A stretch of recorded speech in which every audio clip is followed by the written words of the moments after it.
Você gosta de jogar jogos de azar? O que você mais gosta neles?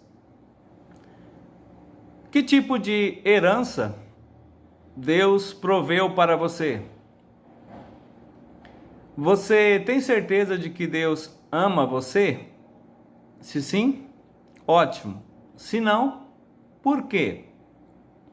A nossa devoção de hoje ela está baseada no livro de Salmos. Salmos capítulo 16, versículos 5 e 6, que diz assim: Tu, ó Senhor Deus, és tudo o que eu tenho. O meu futuro está nas tuas mãos. Tu diriges a minha vida. Como são boas as bênçãos que tu me dás, como são maravilhosas. Salmo 16, 5 e 6.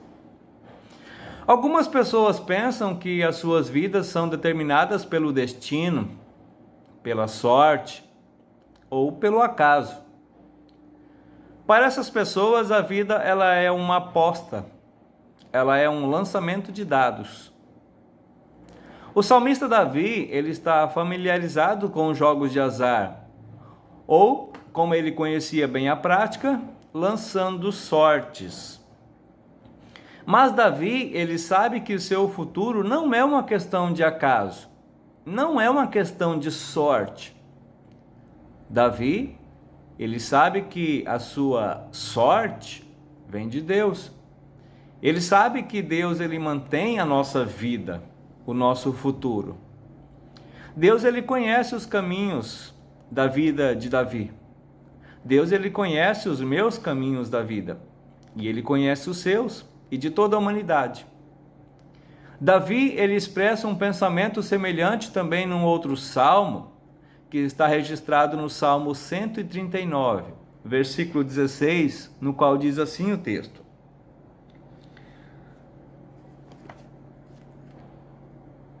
Tu me viste antes de eu nascer.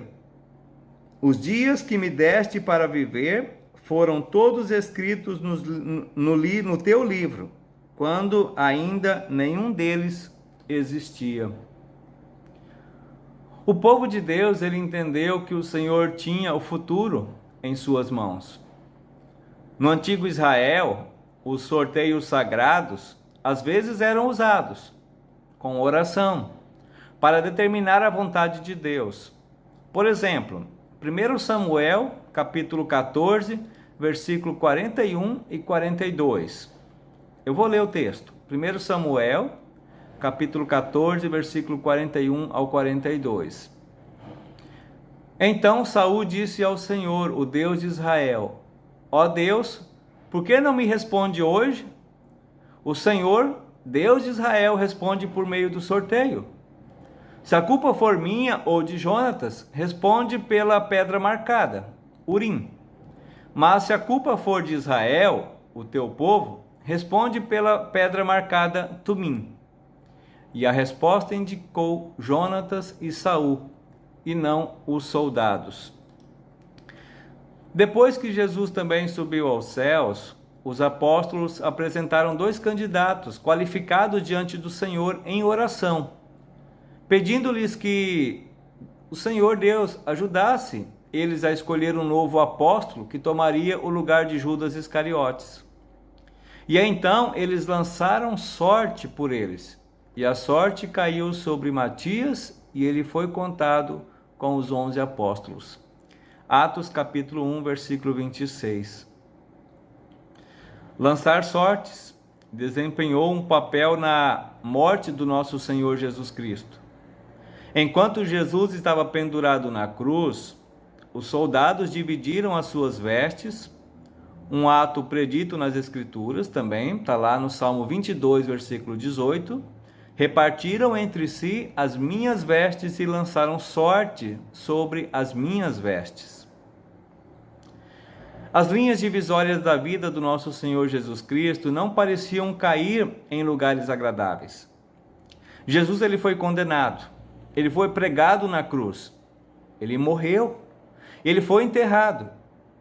Algumas das pessoas que assistiam, especialmente os seus inimigos, podem ter pensado que sua vida tinha apenas uma aposta.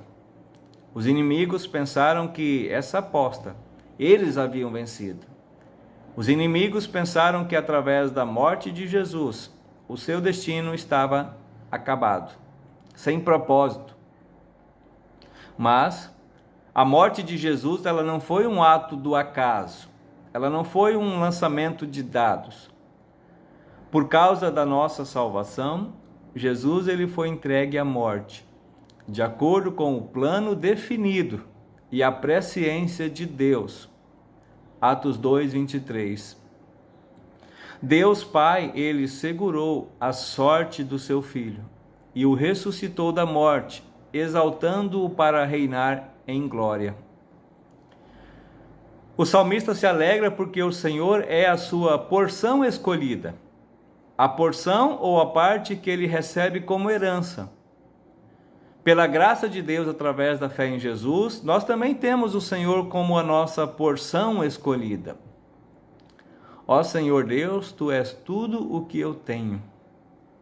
Por meio da morte e ressurreição de Jesus, nós temos o perdão dos nossos pecados. Nós temos um lar eterno, juntamente na presença do Salvador. As linhas divisórias da nossa vida e a nossa herança caíram num lugar agradável, agradável a Deus, através de Cristo, para toda a eternidade. O Senhor não nos disse para lançar sorte, para determinar nossas escolhas na vida. Trazemos decisões diante dele em oração. Estudamos a sua palavra. Ouvimos os sábios conselhos dos outros, confiando que Deus tem o resultado em suas mãos, o nosso futuro. Através da morte e da ressurreição de Jesus, nós já sabemos o resultado final. Será nosso, para nossa alegria. Em Cristo nós temos uma bela herança. Não é uma aposta, é um presente, uma dádiva, uma herança não merecida. Oremos. Querido Jesus, Tu és a minha herança, Tu és a minha porção. Ajude-me a confiar sempre nisso. Amém.